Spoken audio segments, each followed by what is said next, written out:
Hello and welcome to another episode of Blue Alpine TV. In today's episode, we will talk about the NSA tracking people who use Bitcoin and what exactly or how much exactly Bitcoin users are likely to buy drugs and or guns, according to a new study. So let's jump right into this first news story. It says Snowden leak suggests that the NSA has been monitoring Bitcoin users for years. Now, as you know, it's been a couple of years and a former CIA employee, Edward Snowden, has leaked and released certain amount of documents that say that the US government, namely the CIA or the NSA, has been tracking a lot of people with a lot of their online activity through applications like Facebook and Twitter and all of these things. Now, new story that just came out now is that it seems that the NSA has been getting a lot of data about people who use Bitcoin. Obviously, this could be because the NSA is kind of scared that potentially Bitcoin might be used either to buy illegal things like drugs or guns, or even worse, to plan like kind of a terrorist attack or something like this. And it says in the article, the operation named Oak Star was aimed at countering terrorism, and those who were monitored worldwide were suspected of money laundering at the very least, or activities related to terrorism at worst. And there are a bit more technical details on exactly what kind of topics were discussed in the document. We will link the article so you can check it out yourself.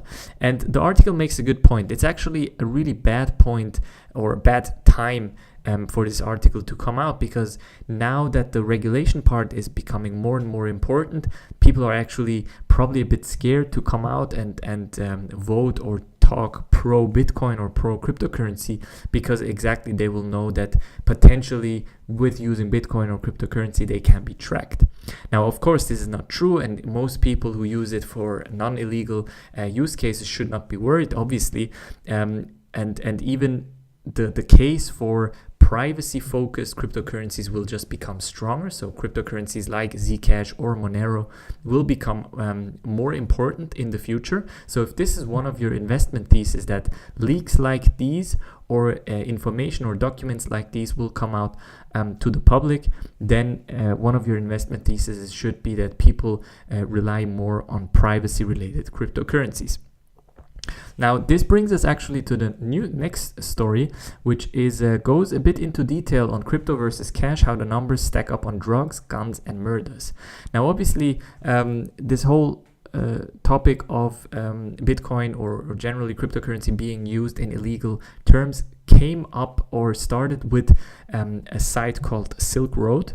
And there it was kind of a marketplace. Imagine something like Amazon, where people were actually buying and selling a lot of illegal things, including drugs and guns and even hitmen for hire.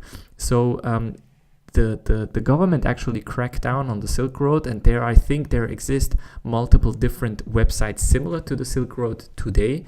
And the article dives a bit deeper into a study that has come out, and that says that a lot of people who have used Bitcoin used it for illegal activity. So there is saying that there is empirical evidence that Bitcoin itself is falling out of favor as a currency on the darknet, but statistically, mainstream adoption means less criminals are holding and spending Bitcoin.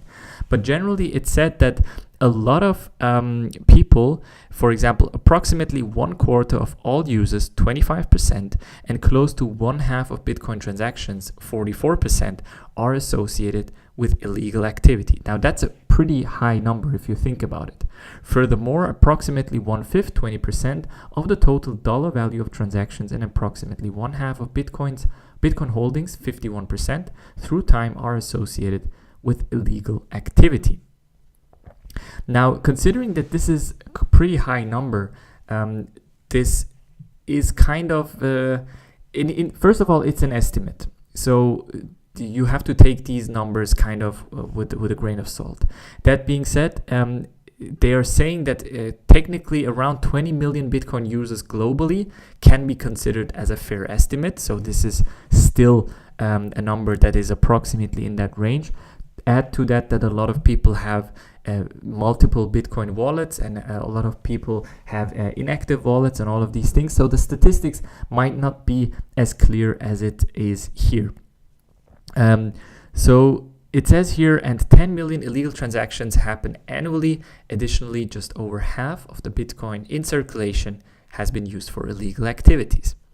Now, drugs is one part, but the other part, and I think this is as well for the NSA more important, is guns, murder, and all of these things.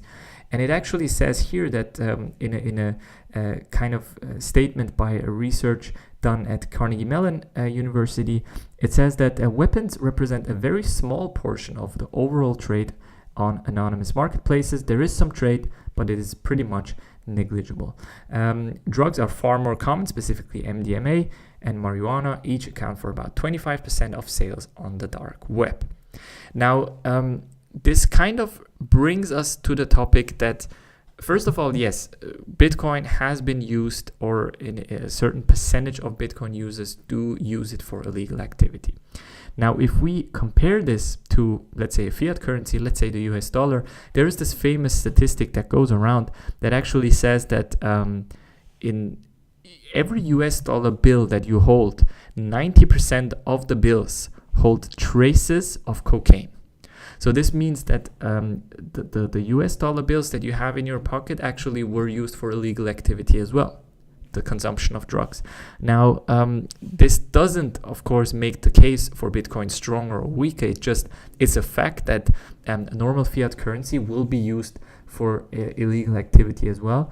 And I don't think it should be that Bitcoin or cryptocurrencies are inherently bad because some part of it is being used for illegal activities. I think that's the wrong approach. The approach should more be that these cryptocurrencies will be used for any kind of activity, and considering that most activity is happening on the web, that it's very likely that you would use a cryptocurrency, because using a debit card or a credit card for these kinds of activities doesn't really make a lot of sense because of tracking and all of these things. And people actually believe that Bitcoin is completely private, so they can kind of use it. But as we've seen with this first news story, that a lot of government officials actually know about the Bitcoin transactions and track those transactions, it's actually not 100% private. And I think this is, for one, as a consumer, it's important, not because we condone illegal activity, not at all, but more because if people think they're completely private in using Bitcoin, it's kind of a false premise that they are using the cryptocurrency with. Something like Zcash or Monero, I think, is much more private from a technological standpoint. But it's also important to note that as long as people want to consume illegal things and buy and sell illegal things, there will be a market for it. Whether this will be cryptocurrencies or gold or fiat currency, it doesn't really matter. Those markets will always exist. And I think what is important is that as governments or organizations, we think about how we can solve the drug problem. And solving the drug problem will solve the problem that cryptocurrencies will be used for drug abuse or drug buying.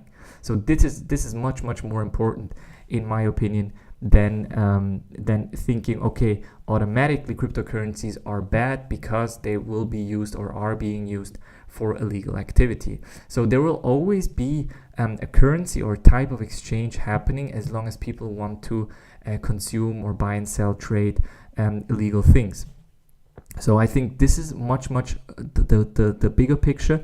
But obviously, I mean, if people want to regulate and if governments want to overly regulate and talk about the potential illegal activities that cryptocurrencies pose, it is a problem. It is absolutely a problem. That being said, I think technology has this technology has a lot of potential to do a lot of good things. It is being used for illegal things right now, or partly, yes, but that doesn't mean that the good things in the future won't come. So I think we have to keep an eye on these statistics. It's important, but much more important is to actually get rid of drugs or control drugs a bit better and get rid of the drug abuse problem. I think this is much more important than actually banning cryptocurrencies in total. And with that, guys, we're already at the end of today's episode. Don't forget, on Saturday there won't be an episode, maybe a podcast episode, as we're on the road and traveling on business. So maybe we'll do kind of a short report on the podcast. So make sure you subscribe to the podcast. Give this video a like, subscribe to the YouTube channel so you get the next episode again, and we'll see you on the next one.